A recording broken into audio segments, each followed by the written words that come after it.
চারটা কাজে অনীহা করা উচিত না। কয় কাজে?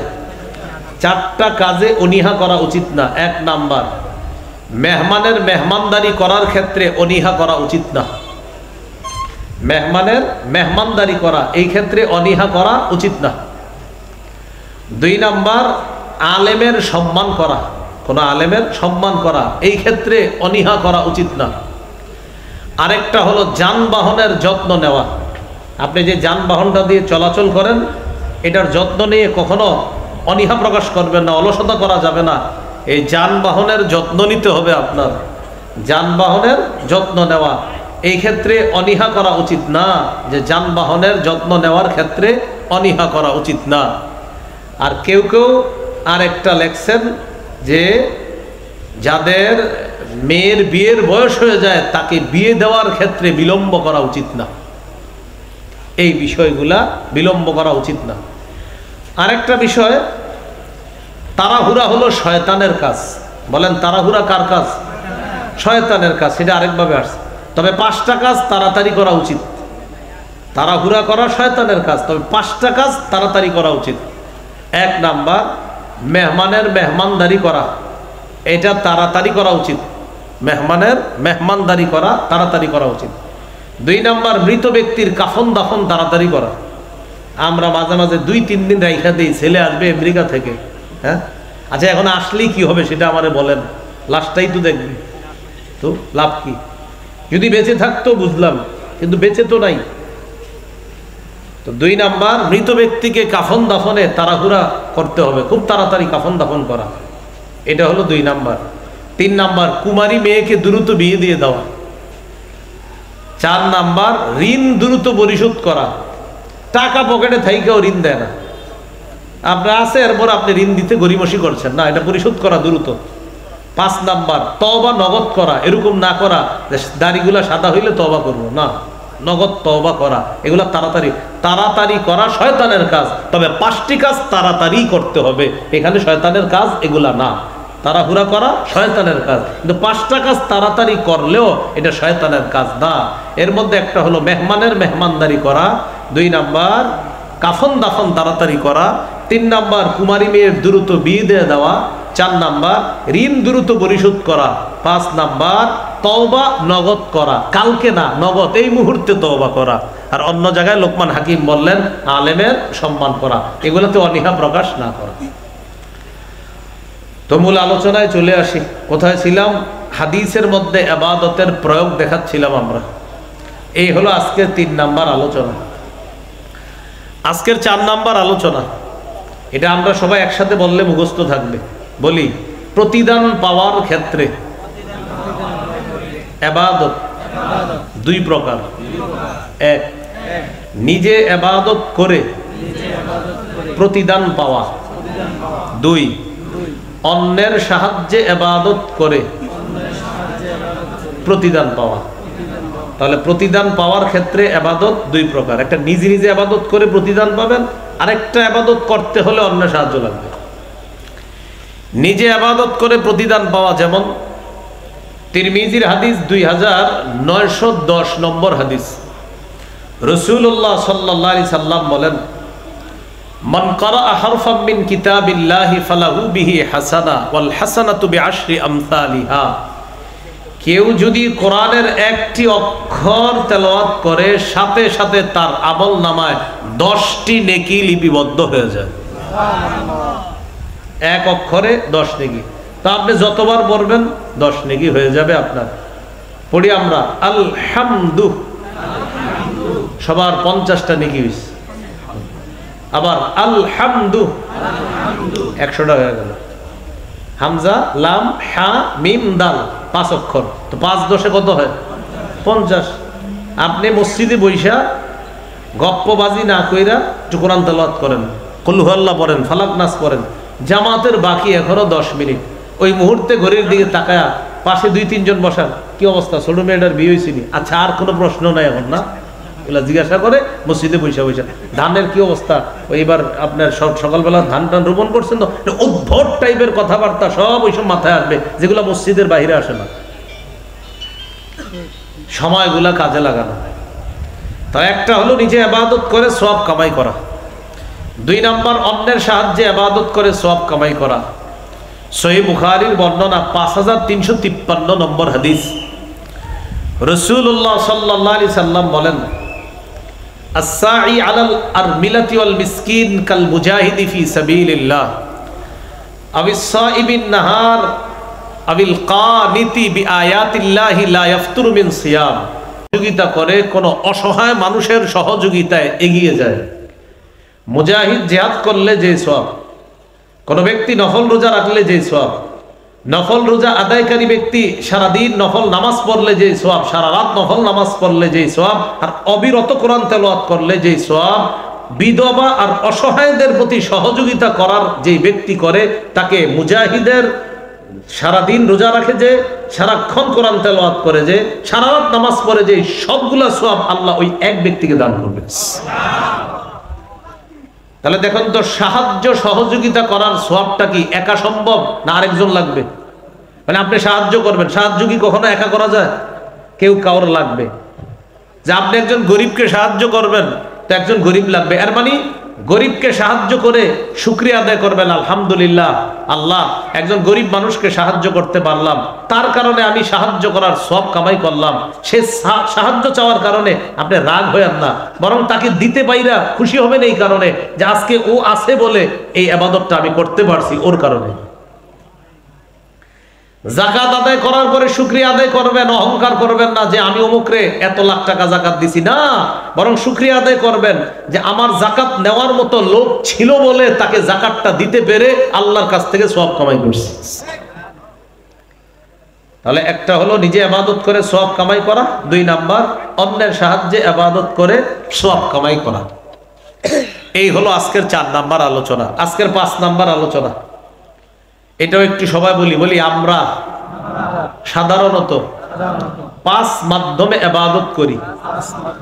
তাহলে একটা সুন্দর বাংলা মিলাই বলেন, মাধ্যম হিসাবে ইবাদত 5 প্রকার। মাধ্যম হিসাবে মানে অর্থাৎ 5 মাধ্যমে ইবাদত করি। এবার আমি বলি, মন দিয়ে শোনেন। 1, আল ইবাদাতু বিল কলব, কলব দিয়ে ইবাদত। 2 নাম্বার আল ইবাদাতু বিল লিসান, জবান দিয়ে ইবাদত। 3 নাম্বার আল ইবাদাতু বিল জাসাদ, শরীর দিয়ে ইবাদত।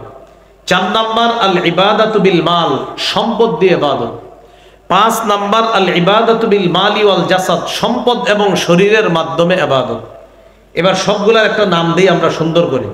প্রথম, আল ইবাদাতু বিল কলব, কলবের মাধ্যমে আমরা ইবাদত করি। এটার একটা সুন্দর নাম আছে, বলেন আত্মিক ইবাদত, মানে আত্মা, কলব আত্মা, আত্মিক ইবাদত। 2 নাম্বার আল ইবাদাতু বিল লিসান, মুখ দিয়ে ইবাদত করি, তাহলে আপনারাই পারবেন নাম দিতে, মৌখিক ইবাদত।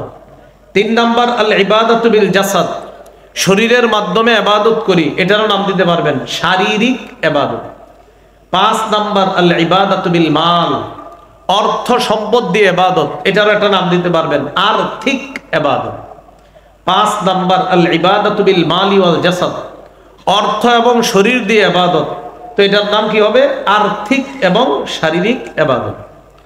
মূল আলোচনায় চলে যাই। 1 নাম্বার কি দিয়ে ইবাদত করি বলি? কলব, আত্মিক ইবাদত। কলবের ইবাদত কি? সবাই বলি, পরিশুদ্ধ নিয়ত। নিয়ত কোথায় থাকে? কলবে। মাশাআল্লাহ, নিয়ত কোথায় থাকে? কলবে। তাহলে নিয়ত কলবের ইবাদত। কারো যদি নিয়ত বিশুদ্ধ হয় যে আমি এশার নামাজ পড়বো, খাঁটি শুধু নিয়ত করছে, খাঁটি এশা পড়বে, রওনা করছে, এখনো যায় নাই, এই বিশুদ্ধ নিয়তের কারণে কলব নামক অঙ্গের ইবাদত হিসাবে আল্লাহ বিশুদ্ধ নিয়তটাকে গণ্য করে নগদ সওয়াব দান করেন। বাকিটা তো বাকি আছে, এখনো নামাজে যান নাই, খালি নিয়ত করছেন, যাবেন। তাহলে নিয়ত করা কলবের ইবাদত। সহিহ বুখারীর 1 নম্বর হাদিস, রাসূলুল্লাহ সাল্লাল্লাহু আলাইহি সাল্লাম বলেন, ইন্নামাল আ'মালু বিন্নিয়াত, আমলের প্রতিদান বিশুদ্ধ নিয়তের সাথে। নিয়ত যদি বিশুদ্ধ হয়, তার আমলের প্রতিদান দেওয়া হবে। তাহলে আমরা একটা সুন্দর বিষয় শিখে ফেললাম যে নিয়ত নামক ইবাদতটা এটা কলবের ইবাদত, আত্মার ইবাদত। এই জন্য নিয়তকে বলা হয় আত্মিক ইবাদত। কি ইবাদত? মাশাআল্লাহ। এবার আরেকটা জানবো আমরা, অন্তরের ইবাদত। বলেন ইখলাস। ইখলাস দেখা যায় না? বলেন ইখলাস দেখা যায়? এই ইখলাস এটা অন্তরের ইবাদত। ইখলাস দেখা যায় না, দেখানো যায় না। পবিত্র কোরআনে 114টা সূরার মধ্যে 113 সূরার নাম সূরার মধ্যে পাবেন। 113 সূরার নাম সূরার মধ্যে পাবেন, একটা সূরার নাম সূরার মধ্যে পাবেন না। 114 সূরার মধ্যে বলেন তো কয়টা সূরার নামও পাওয়া যাবে সূরার মধ্যে? কয়টা সূরা? 113টা। বাকি রইল কয়টা? এই একটা সূরার নাম আছে কিন্তু নামটা সূরার মধ্যে নেই। যেমন সূরাতুল হামদি বা সূরাতুল ফাতিহা, প্রথম সূরা, এটাকে সূরাতুল হামদিও বলা হয়। তাহলে দেখেন শুরুতে আছে আলহামদুলিল্লাহি রাব্বিল আলামিন। দ্বিতীয় সূরা সূরাতুল বাকারা, গাভীর সূরা, গাভী সম্পর্কে আলোচনা। আল্লাহ তাআলা বলেন ওয়াইদ ক্বালা মূসা লিকওমিহি ইন্নাল্লাহা ইয়া'মুরুকুম আন তাযবাহু বাকারা। স্মরণ করুন ওই সময়কে যখন মূসা তার জাতিকে বললেন, এ আমার সম্প্রদায়, আল্লাহ তোমাদেরকে আদেশ করেছেন একটা গাভী জবাই করতে। গাভীর কথা আসেনি? নাম কি বলেন? গাভী নাম কি? আর সূরার মধ্যে কি গাভীর আলোচনা আছে? আছে। 3 নম্বর সূরা সূরা আলী ইমরান, মানে ইমরানের পরিবার। তাহলে নাম পেয়ে গেলাম। এবার দেখি ভিতরে আসেনি। আল্লাহ বলেন ইন্নাল্লাহা আস্তাফা আদামা ওয়া নূহা ওয়া আলা ইব্রাহিমা ওয়া আলা ইমরানা ওয়া আলা ইমরানা আলাল আলামিন। আল্লাহ তাআলা আদমকে, নূহকে, ইব্রাহিমকে এবং ইমরানের পরিবারকে বিশ্ববাসীর উপর নির্বাচিত করেছেন। তাহলে সূরার নাম আলী ইমরান, সূরার মধ্যেও আলী ইমরানের কথা আছে। 4 নম্বর সূরা সূরাতুন নিসা। দেখেন তো নিসা আসেনি কোরআনে? ইয়া আইয়ুহান নাসুত্তাকু রাব্বাকুমুল্লাযী খালাকাকুম মিন নাফসিন ওয়াহিদাহ ওয়া খালাকা মিনহা যাওজাহা ওয়া বাসসা মিনহুমা রিজালান কাসীরাও ওয়া নিসা। তাহলে নাম নিসা, আবার সূরার মধ্যেও আছে নিসা। 5 নম্বর সূরা সূরাতুল মাইদা, মানে দস্তরখান। সূরার নাম হলো মাইদা। এবার সূরার ভিতরে কি আছে দেখেন। ইদ ক্বালাল হাওয়ারিয়ুনা ইয়া ঈসা ইবনে মারইয়াম হাল ইয়াস্তাতিউ রাব্বুকা আন ইউনাজ্জিলা আলাইনা মাইদাতাম মিনাস সামা। হাওয়ারিনগণ ঈসা নবীকে বললেন, ও ঈসা, আল্লাহকে একটু বলেন না, আল্লাহ কি আমাদের জন্য খাদ্যবর্তী দস্তরখান পাঠাতে পারবে আসমান থেকে? তাহলে সূরার নাম দস্তরখান, আর দস্তরখানের কথা সূরার মধ্যে আছে। পরের সূরার নাম সূরা আনআম, গবাদি পশু। আল্লাহ সূরার মধ্যে বলছেন ওয়ামিনাল আনআমি হামুলাতাও ওয়া ফারশা, আনআমের কথা সূরার মধ্যে আছে। পরের সূরার নাম সূরা আরাফ। আরাফ মানে হলো জান্নাত জাহান্নামের মাঝে একটা এলাকা আছে, এলাকার নাম আরাফ। আল্লাহ সূরার মধ্যে বলছে ওয়ানাদা আসহাবুল আরাফি রিজালা ইয়ারিফুনাহুম বিসীমাহুম। আরববাসীরা যখন ডাকবে, তাহলে আরফ সূরার নাম, সূরার মধ্যেও আরফ কথাটা আছে। এলাকায় যারা আছেন সহজে বোঝার জন্য আমরা দেখি সূরার, আমরা 30 নাম্বার বাড়া যাই। সূরার নাম সূরা হুমাজা বা আচ্ছা সূরা কারিয়া, যেগুলো সাধারণত মাগরিব এশায় পড়ে ইমাম সাহেবরা। সূরার নাম কারিয়া। দেখেন সূরার মধ্যে কি আছে? আল কারিয়া, মাল কারিয়া। পরের সূরার নাম সূরাতুত তাকাসুর, সূরা শুরুতে আছে আলহাকুমুত তাকাসুর। পরের সূরার নাম সূরাতুল আসর, তো শুরুতে আছে ওয়াল আসর। পরের সূরার নাম সূরা হুমাজা, ওয়াইলুল লিকুল্লি হুমাজা। পরের সূরার নাম সূরা ফিল, আলাম তারা কাইফা ফাআলা রাব্বুকা বিআসহাবিল ফিল। পরের সূরার নাম সূরা কুরাইশ, লিইলাফি কুরাইশ। পরের সূরার নাম সূরা মাউন, আল্লাযীনা হুম ইয়ারাউন ওয়া ইয়ামনাউনাল মাউন। পরের সূরার নাম কাউসার, ইন্না আ'তাইনাকাল কাউসার। পরের সূরার নাম কাফিরুন, সূরার মধ্যেও আছে কাফিরুন, কুল ইয়া আইয়ুহাল কাফিরুন। পরের সূরার নাম সূরাতুন নসর, সূরাতেও আছে নসর, ইযা জাআ নাসরুল্লাহি ওয়াল ফাত।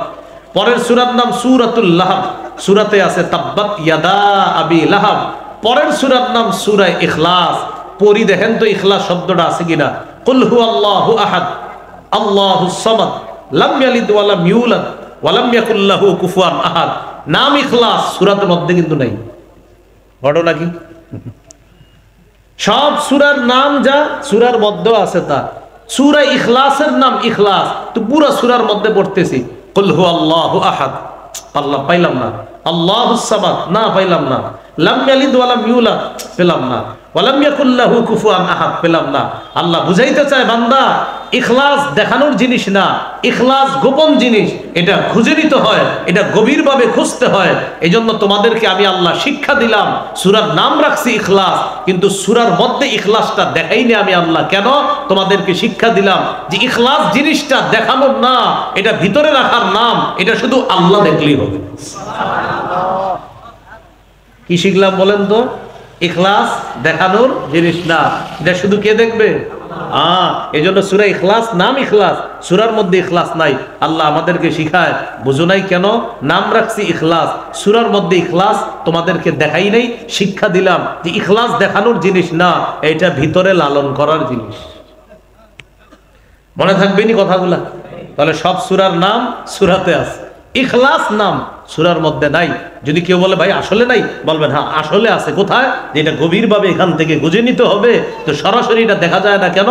যে ইখলাস দেখানো যায় না, এটা ভিতরে থাকে, এটা শুধু আল্লাহ দেখে। এই হলো আপনার ইখলাস, এটা অন্তরের ইবাদত। নাসাই হাদিসের কিতাব 3140 নম্বর হাদিস। এই হাদিসের মধ্যে আছে রাসূলুল্লাহ সাল্লাল্লাহু আলাইহি সাল্লাম বলেন, ইন্নাল্লাহা লা ইয়াকবালু মিনাল আমালি ইল্লা মা কানা লাহু খালিসা। আল্লাহ ততক্ষণ পর্যন্ত বান্দার আমল কবুল করেন না যতক্ষণ আল্লাহ তাআলার ওই আমলটা বান্দা ইখলাসের সাথে না করবে, ততক্ষণ এই আমল আল্লাহ কবুল করেন না। তাহলে আমরা দুইটা জিনিস পাইলাম। সবাই বলেন তো, নিয়ত কোন জায়গার ইবাদত? কলবের। মাশাআল্লাহ। ইখলাস কোন জায়গার ইবাদত? কলবের। তাহলে কলবের দুইটা ইবাদত পাইলাম, নিয়ত, ইখলাস। কলবের আরেকটা ইবাদত খুঁজি দেখি, সুন্দর চিন্তা করা। বলি না সবাই একটু 10 সেকেন্ড প্রত্যেকে একটা ভালো চিন্তা করেন, আমিও করি, আমি করছি, আপনারাও করছেন, বাস থামেন। আপনি চিন্তা করলেন এই এলাকায় এক ভাইরে আমি প্রতিদিন নামাজে নিয়ে যাই, উনি 4 ওয়াক্ত নামাজ মসজিদে পড়ে, খালি ফজরের নামাজটা মসজিদে পড়ে না, ওনারে কিভাবে ফজরেও মসজিদে আনা যায় আপনি চিন্তা করা শুরু করছেন। শুধু চিন্তা করতেছেন, কাউরে বলতেছেন না কিভাবে মসজিদে আনা যায় আমার দোস্তটারে, 4 ওয়াক্ত আসে, ফজরে আসে না। আচ্ছা আজকে এক কাজ করবো, দোস্তের সাথে পরামর্শ করবো, তোমারে আমি ফজরে মসজিদে একসাথে চাই, তোমার কি ফোন দিয়ে আনবো না তোমার বাড়ির সামনে গিয়ে তোমারে ডাকবো, তুমি যেভাবে বলবা সেভাবে। আপনি চিন্তা করতেছেন যে কিভাবে একটা ব্যক্তিকে ফজরের নামাজ উনি বাসায় পড়ে, আপনার টার্গেট করে মসজিদমুখী করা যায় কিভাবে, শুধু চিন্তা করছেন। ঘটনাচক্রে কথার কথা 1-1.5 ঘন্টা এই ভালো চিন্তাগুলো করছেন। এই চিন্তাটা অন্তরে থাকার কারণে আল্লাহ সওয়াব দান করবেন। সুন্দর চিন্তা অন্তরের ইবাদত। যেমন সূরা আলী ইমরানের 190-191 নম্বর আয়াতে আল্লাহ বলেন, ইন্না ফি খালকিস সামাওয়াতি ওয়াল আরদি ওয়াখতিলাফিল লাইলি ওয়ান নাহারি লাআয়াতিল লিউলিল আলবাব الذين يذكرون الله قياما وقعودا وعلى جنوبهم ويتفكرون في خلق السماوات والأرض। আসমান জমিনের সৃষ্টির মাঝে, রাত এবং দিনের পরিবর্তনের মাঝে জ্ঞানীদের জন্য নিদর্শন রয়েছে। জ্ঞানী কারা? আল্লাহ বলেন যারা দাঁড়িয়ে বসে শুয়ে আল্লাহর জিকির করে তারা জ্ঞানী। তারা কি? জ্ঞানী। আমাদের সমাজে কিন্তু তাদেরকে জ্ঞানী বলা হয় না। আমাদের সমাজে দেশ নিয়ে যে যত বড় মিথ্যা কথা বলতে পারে তাকে বলা হয় লোকটা স্মার্ট। কি বলা হয়? উনি খুব জ্ঞানী ভাই, ওই এডুকেটেড পারসন, মানে মিথ্যা খুব সুন্দর সাজায় বলে বলে এডুকেটেড পারসন। আবার বুদ্ধিজীবী, বুদ্ধিজীবী মানে আমরা মনে করি শিক্ষিত না, বুদ্ধিজীবী মানে শিক্ষিত হওয়া জরুরি না। বুদ্ধিজীবী মানে বুদ্ধিজীবী, অর্থাৎ যে বুদ্ধি বেঁচে খায় তাকে বলে বুদ্ধিজীবী। হাজারো ব্যবসায়ী পাবেন যে নিজের নামটাও স্বাক্ষর করতে পারে না, সেও তার বুদ্ধি দিয়ে কোটিপতি হচ্ছে, সেও বুদ্ধিজীবী। কিন্তু আমরা ভাবি কি জানেন, যে যত মিথ্যা কথা বলতে পারবে টেলিভিশনে বসে ওই বুদ্ধিজীবী। তো না, আমি বলছি তো, আপনি খোলেন ডিকশনারি, খোলেন বুদ্ধিজীবী কাকে বলে, খোলেন আজকে খোলেন। বুদ্ধিজীবী, জীবী মানে জীবিকা নির্বাহ করে, যে বুদ্ধি বেঁচে খায়। তো আল্লাহ তাআলা বলেন যারা দাঁড়িয়ে বসে শুয়ে আল্লাহর জিকির করে আমি আল্লাহ তাদেরকে জ্ঞানী বলে ঘোষণা করলাম। কিভাবে ঘোষণা করলাম? জ্ঞানী বলে। এই জন্য দেখবেন আমাদের সমাজে অনেকে জিকির করে, লা ইলাহা ইল্লাল্লাহ সুবহানাল্লাহ আলহামদুলিল্লাহ। তো মাঝে মাঝে যখন বলা হয় ভাই ওনারও নিয়ে চলেন কাজ দেখো, আর চুর হ্যাঁ সারাক্ষণ লা ইলাহা ইল্লাল্লাহ নিয়ে থাকে, বুঝে না কিছু। আরে বুঝে না মানে আল্লাহ বলে সেই তো বুঝে। আমি আপনি বলতেছি ও বুঝে না, আল্লাহ বলে না না ওই আসলটা বুঝে, তুমি বুঝো না। এই যে আমরা যে নামাজ পড়ে রোজা রাখে জিকির করে একটু ভালো কাজ করে, তখন আমরা বিভিন্ন কাজে এদেরকে নিতে চাই না, কি বলে এইভাবে আচ্ছা হুজুর মানুষ কি বুঝবে এগুলো। আল্লাহ বলে না ওই তো বুঝে, তুই বুঝুস না। এটা আল্লাহর কথা, এই যে আল্লাহ বলতেছে। তো আল্লাহ বলেন জ্ঞানী তারা যারা বসে শুয়ে দাঁড়িয়ে আল্লাহর জিকির করে, ওয়াতাফাক্কারুনা ফি খালকিস সামাওয়াতি ওয়াল আরদ, যারা আল্লাহর আসমান জমিনের সৃষ্টি নিয়ে চিন্তা করে, চিন্তা আমি আল্লাহ তাদেরকে জ্ঞানী বলে ঘোষণা করলাম। তাহলে দেখেন চিন্তা করে, এই চিন্তাটা ইবাদত। আসমান নিয়ে চিন্তা করতেছেন, এত বড় একটা আসমান, একটা খুঁটিও নাই, আল্লাহু আকবার, এটা কিভাবে রাখলো আল্লাহ? আল্লাহ জবাব দিয়ে দেয় ওয়াজআলনাস সামাআ সাকফাম মাহফুজা, বান্দা তোমাদেরকে সুরক্ষা দেওয়ার জন্য এই আসমানটা খুঁটি ছাড়া ছাদ হিসাবে আমি আল্লাহ স্থাপন করে দিয়েছি। সুবহানাল্লাহ। জমিন নিয়ে টেনশনে পড়ে গেলাম আমরা। আচ্ছা জমিনের নিচে পানি, জমিন তো নড়াচড়া করার কথা, কই নড়ে না তো।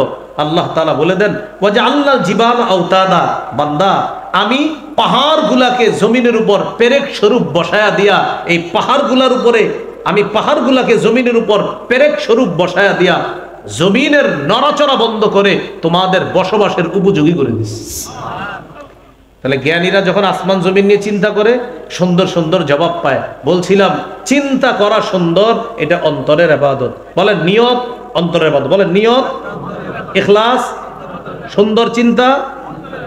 এবার আরেকটা বলেন লা ইলাহা ইল্লাল্লাহ। সবাই আমার সাথে বলবো, বলেন আল্লাহ ছাড়া কোন ইলাহ নাই। এই কথা মুখে বলার পাশাপাশি অন্তরে বিশ্বাস করা, এটার নাম ঈমান।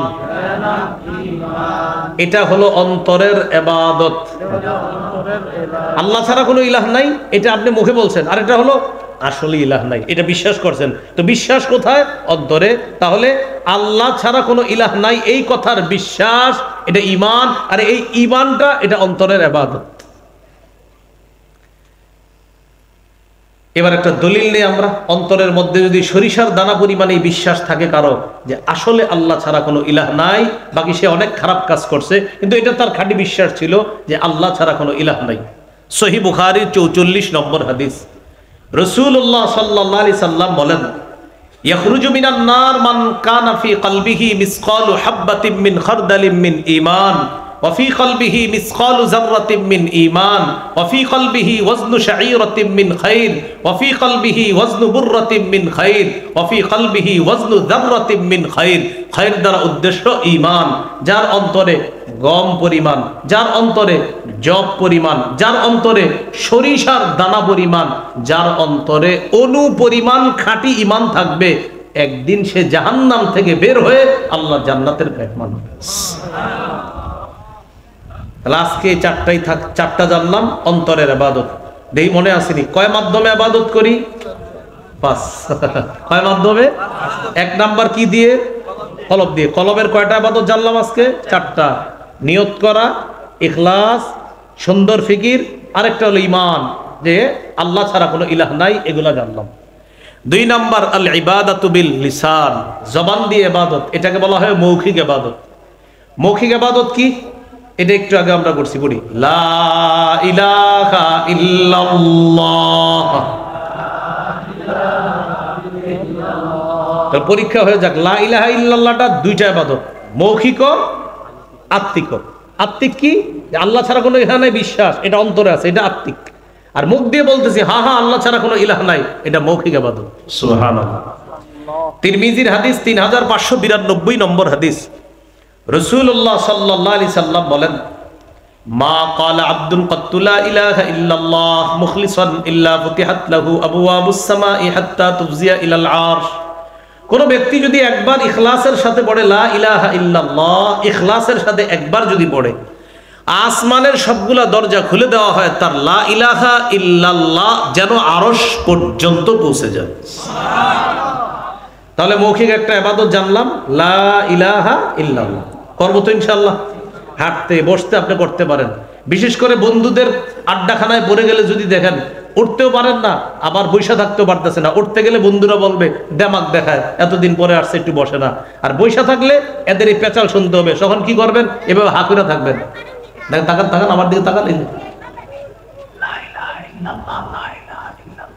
লা ইলাহা ইল্লাল্লাহ বলার সময় দেখেন ঠোঁট লাগে না, করেন সবাই লা ইলাহা ইল্লাল্লাহ, পড়েন পড়েন। হ্যাঁ, ঠোঁট লাগছে তো বন্ধুদের মজলিসে এমনি থাকবেন, হেরা ভাববে আপনি হা কইরা মন দিয়া কথা শুনতেছেন, আসলে তো আসমানের দরজা সব খুইলা আরশ পর্যন্ত আপনার লা ইলাহা ইল্লাল্লাহ পাঠাইতেছেন।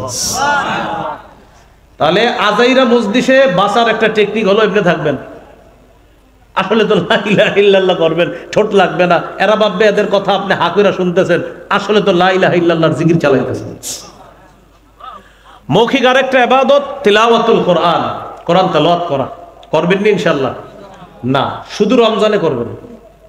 রমজানের 27 দিন করবেন, করার পর 27শে রমজান ইমাম সাহেবের একটা চিঠি দিবেন, হুজুর আমার 3 খতম কোরআন হয়েছে, এটা একটু বক্সায়া দিয়েন। এতদিন কইছিল বক্সানোর আগে 27 দিন পড়ছেন না, আমি ঠিক আছে মাইনে নিলাম বক্সাবে হুজুরে, তো এই 27 দিন ছিলটা কই? এটা মানে হুজুরে বক্সাইলেই তো যাবে, যারা বক্সাবেন। এর আগে কি ঘুরতেছিল? তো কেন নতুন করে বলেন বক্সায়া দিয়েন?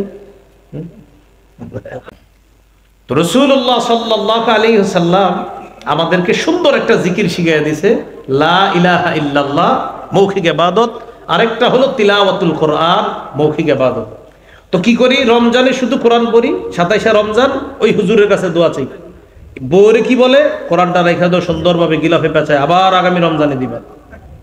আর মাঝে পড়ে না। অথচ রাসূলুল্লাহ সাল্লাল্লাহু আলাইহি সাল্লাম বলেন, ইকরাইল কোরআনা ফি 40, অন্তত 40 দিনে এক খতম কোরআন পড়ো। পারলে 3 দিনে, না হয় 7 দিনে, না হয় 10 দিনে, না হয় 30 দিনে, সেটাও পারছো না উম্মত, 40 দিনে এক খতম কোরআন পড়ো। প্রতিটা উম্মতের জন্য মুস্তাহাব 40 দিনে এক খতম কোরআন পড়া। এমনও পাবলিক পাবেন 40 বছরে এক খতম পড়ে নাই। কিসের 40 দিন? 40 বছরেও, হ্যাঁ, এমন মানুষ পাবেন 40 বছরে এক খতম কোরআন পড়ে। এই হলো মৌখিক ইবাদত। মৌখিক ইবাদতের আরেকটা হলো জিকির করা। আমরা সদা সর্বদা জিকির করব। আল্লাহর কাছে 4টা জিকির সবচেয়ে প্রিয়, সুবহানাল্লাহ, আলহামদুলিল্লাহ, লা ইলাহা ইল্লাল্লাহ, আল্লাহু আকবার।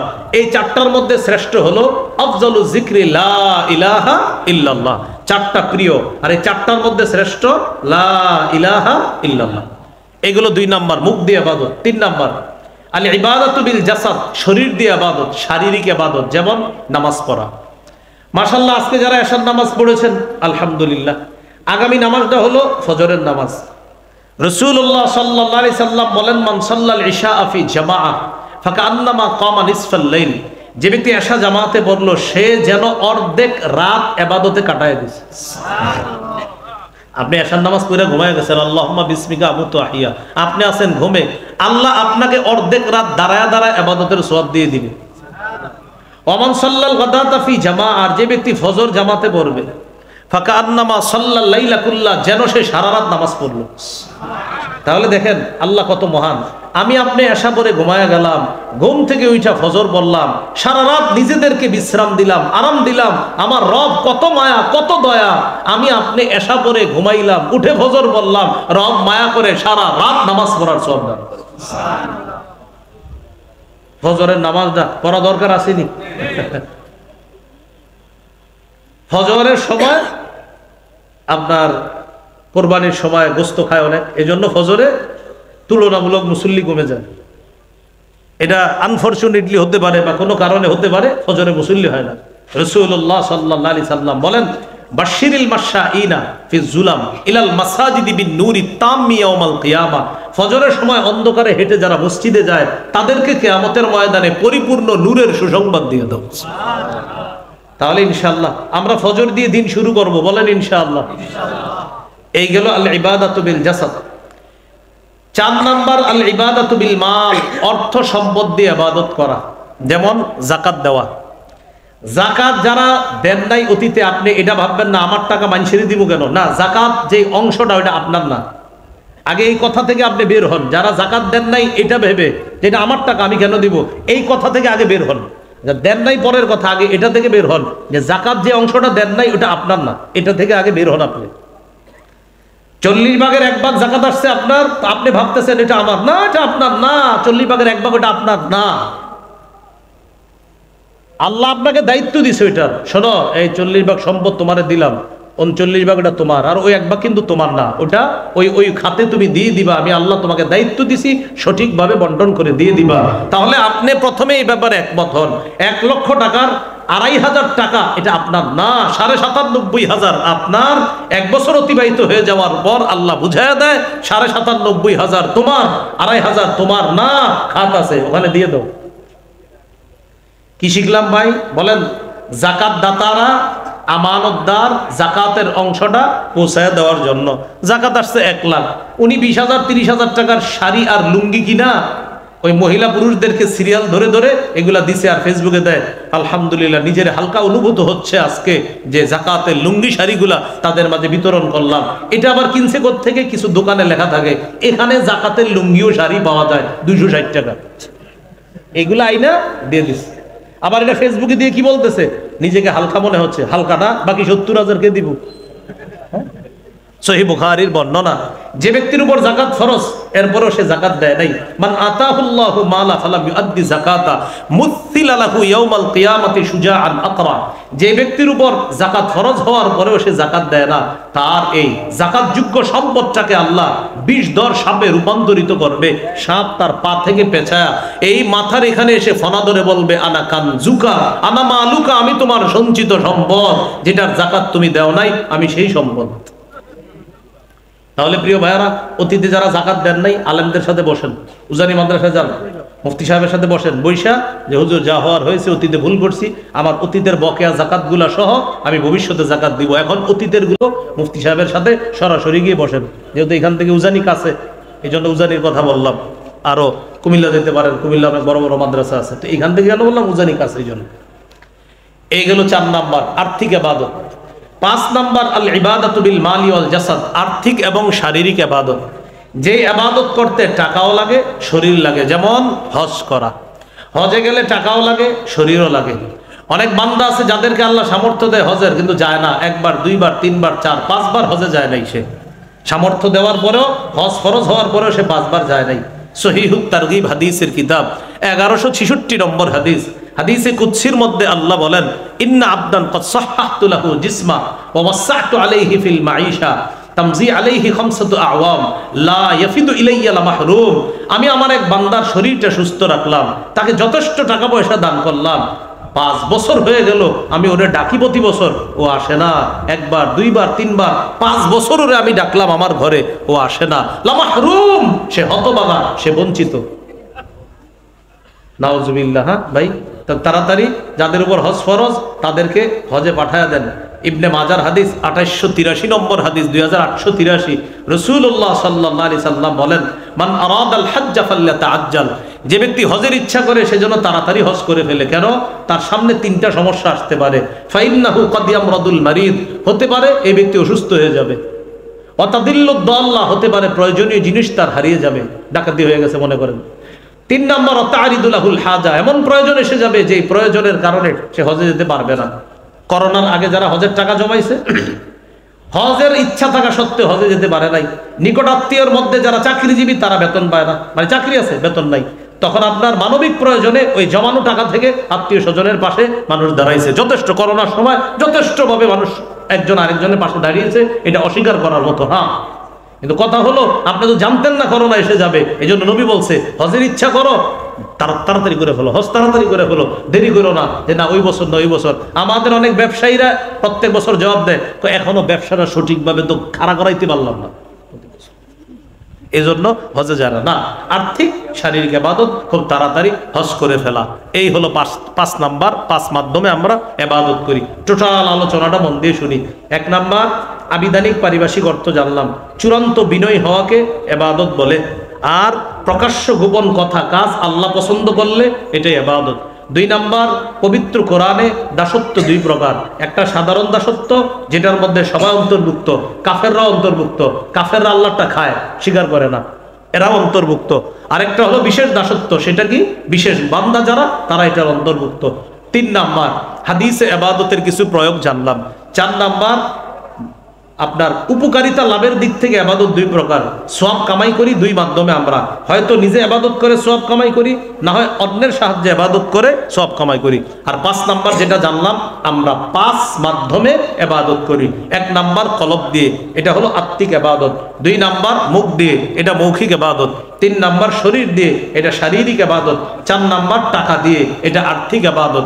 5 নাম্বার শরীর এবং টাকা, এটা আর্থিক এবং শারীরিক ইবাদত। আল্লাহ তাআলা আমাদের সকলকে ইবাদত সম্পর্কে যে কথাগুলো জানলাম বললাম, আল্লাহ আমল করার তৌফিক দান করেন। এবার আমার সাথে বলেন, মজলিসে বসা, বলেন দ্বীনি মজলিসে বসা, এটাও ইবাদত। আল্লাহর ওলিদের সামনে বসা, বলেন এটাও ইবাদত। এজন্য বলেন, এজন্য হঠাৎ ইবাদতের পরিবেশ নষ্ট না করার গুনাহটা, বলেন কি কথা, মানে ইবাদতের পরিবেশ নষ্ট করব আমরা? তাহলে পরিবেশ যারা নষ্ট করবে, এটার একটা গুনাহ আছে। তো এই গুনাহটা আমাদের দ্বারা হোক, কেউ চাই আমরা? তাহলে কি করবেন বলেন? আপনি উঠে যাওয়ার পরেও বলেন, সবাই বলেন, আমরা ঠিকই বসে থাকবো, বলেন মুনাজাত করে, বলেন মুনাজাত করে আল্লাহর কাছে ইবাদত কবুল করায় এখান থেকে যাবো ইনশাআল্লাহ। তাহলে আপনারা কিন্তু কেউ উঠবেন না। এই ইবাদতের যে ওয়াদাটা করলেন, এটাও একটা ইবাদত। এই যে বললেন বসে থাকবেন, এটাও কিন্তু একটা ইবাদত। তাহলে আমি ওঠার পরে কেউ কিন্তু উঠবেন না। তাহলে এই ইবাদতটাও দেখি কারা কারা করবে এখন, এটা তাকায় তাকায় দেখবো, কেউ যেন এটার খেলাফ না করেন। সুন্দরভাবে কথা হবে ইনশাআল্লাহ।